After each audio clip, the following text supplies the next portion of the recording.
আহ একদম পাকনা তাল। আর কালারটা কি, আমাকে সব তাল মা, আমাদের কাছে তালগুলার কি সুন্দর কালার, আর মানুষকে তাল গুলাইলেও কেমন জানি সাদা সাদা না মা। মিষ্টি কিচ্ছু দেওয়া লাগে না, মানে এর সাথে যদি কোনো কিছু মিক্স না করে তাহলে এটা খাইতে মানে শুধু যে মানুষ তাল জাল দিয়ে খায় না দুধ টুধ দিয়ে, মানে কিছু না দিলে মানে যেমন চালির গুঁড়া দেয় কেউ, কিছু কিছু মানুষ আবার আটা দিয়ে পিঠা করে, ওই সময় আর চিনি মিঠাই দেওয়া লাগে। আর এমনি খালি সোদা খাইলে কোনো চিনি মিঠাই কিচ্ছু দেওয়া লাগে না।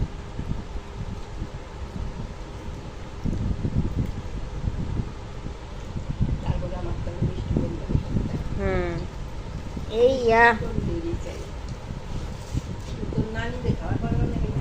নানিরে নিয়ে এসো, আইসে খাক। এখন হালকা পানি দিয়ে তালটা এরকম চটকাইতে হবে, চটকায়ে চটকায়ে একদম নরম হয়ে যাবি, তখন হলো এই তাল রে চালনি দিয়ে চালতে হবে। মানে এই তালের যে রসটা, এই যে এইটা এইটা এই পিওরিটা চলে যাবি, আর এই তালের আঠিটা থাইকা যাবি। ওই পিওরিটাই দুধ দিয়ে নারকেল দিয়ে চিনি বা মিঠাই যে যেটা খায়, যার যেটা ঘরে থাকে সেটা দিয়ে রান্না করে খাইতে হবে মুড়ি দিয়ে। এক একজন এক একভাবে খায়, আবার কতজন পিঠা তৈরি করে, কতজন এটা দিয়ে পায়েসও রান্ধে না মা, আর এই তাল দিয়ে পায়েস রান্না করে, যে যেভাবে খায়। তালের ক্ষীর ও হতো।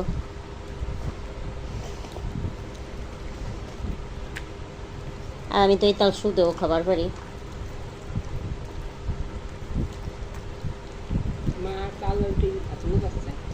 সাতু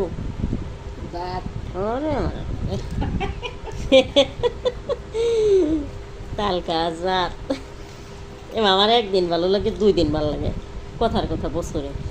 আছে না মানুষ একটা জিনিস থাকলে প্রতিদিন খায়। হিন্দুরা খালি তালটু আবার বেড়ে যায়, এই তালই মনে হয় ওরা খায়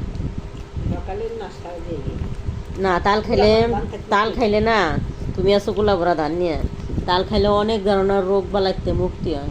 সাধারণ তোমার হাতে ময়লা কালো, তুমি হাতে কোনো ধরনের কষ বসছে, একটু তাল হেনতে ভরাই রাখবা, দেখবা তোমার সেই দাগটা চলে গেছে, আর রোগও সেরে যায়। বেশি কাপড় চুপুরে যাকে দাগ হয় না, তারা এই তালের গোলা দিয়ে আধা ঘন্টা যদি কাপড়টা ভিজেই রাখে না, সাবানে যে পরিষ্কার করবে তার সেই তালে বেশি পরিষ্কার করবে। আমরা বুঝি না কোন ফলে কি আছে, এই জন্য আমরা খাইতে পছন্দ করি না। আর হিন্দুরা তো মনে করে যে ওকে ওরা তেঁতুল দিয়ে 1 প্লেট ভাত খেলায়, ওকে কথা কয়ে তো লাভ নেই। যাকে ভিতরে যা আছে, হিন্দুরা বলে না, মুসলমানকে ভিতরেও অনেকে খাইতে পারে। আর হিন্দুরা বেশিরভাগ টকটা ভালো খায়, তালটাও ভালো খায়।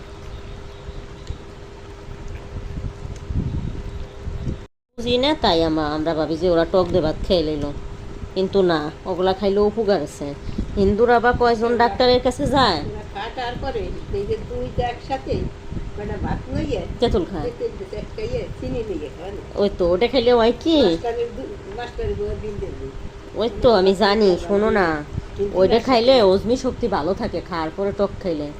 আর হিন্দুরা ডাক্তারের কাছে কজন আসে, একটা ডাক্তারের কাছে যাই বসবা, 2 ঘন্টা থাকবা, জিজ্ঞাসা করবা যে কোন ধর্মের কোন রুগীগুলা, সবই মুসলমান। ওর ভিতরে যদি 10টার ভিতরে যদি 2টা থাকে হিন্দু রুগী, কারণ হিন্দুরা তো নিয়ন্ত্রণে চলে, আমাদের মতো তো বেমালা খাওয়া খায় না, পেঁয়াজ রে, রসুন রে, মশলা রে, ভাতি রে, তেল রে। হ্যাঁ হ্যাঁ, একটা জিনিস খাইয়ে 6 ঘন্টার আগে আর খায় না। আর আমাকে তো ভালো কোনো জিনিস পাইলেই আমরা খাওয়ার লেগে পাগল।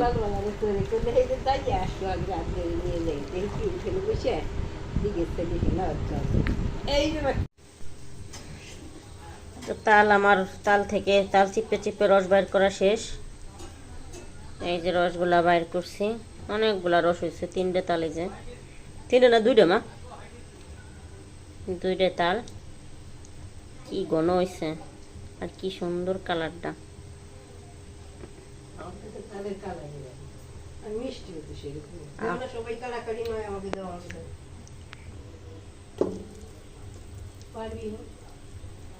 এই মা তালগুলা ডাইলে দিবা লাগছে আমার হাতে ক্যামেরা পেলে। কি মা, যাও যাও যাও, বোনা করো এখন যে। ব্যাঙের বোনা ব্যাস ব্যাস ওই সামু নামাও নামাও হয়ে গেছে। ওটা তোমার দাদু খেয়ে দেবে না। কইলে নামাও। কত সুন্দর কালার। রুটি বানাইছি দেশি লাল আটার রুটি 17টা। ঘরের সবাই রয়ে যাবে আজকে। যে রুটি বানাইছি অনেক সময় ধরে বসে বসে।